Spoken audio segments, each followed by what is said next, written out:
શિક્ષણ તાલીમ ભવન અમદાવાદ શહેર આપણે ઇનોવેશન 2025-26માં સ્વાગત છે।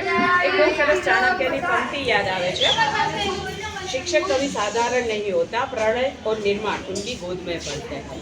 અને અહીંયા બધા જ ઇનોવેટિવ શિક્ષક આ પંક્તિને સાર્થક કરી છે। મારો વિષય છે ઇનોવેશન, કલા, કૌશલ્ય અને આત્મનિર્ભરતા।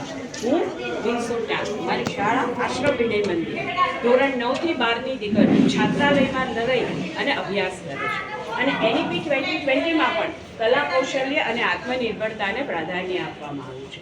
દરેક બાળક છે, દરેક બાળક યુનિક છે, દરેકમાં કંઈક ને કંઈક સર્જનાત્મક શક્તિઓ રહેલી છે, કૌશલ્યો રહેલા અને એ જ કલા કૌશલ્યને અમારી દીકરીઓએ છે એક નાનો પ્રયત્ન છે, એ નાનો પ્રયત્ન કરેલો છે।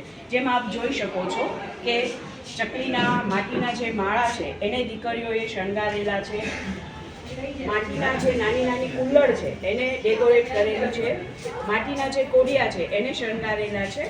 અમારી શાળા કે જે ખરેખર છે એ ગાંધીવાદી વિચારસરણી ધરાવતી શાળા છે કે જેમાં કોઈ પણ મુલાકાતી આવ્યા હોય કે કોઈ ગેસ્ટ આવ્યા હોય તો એમનું સ્વાગત છે એ દીકરીઓ પોતે જ જાતે ટેગ બનાવે છે અને એ ટેગથી દીકરીઓ પોતે જ સ્વાગત કરે છે।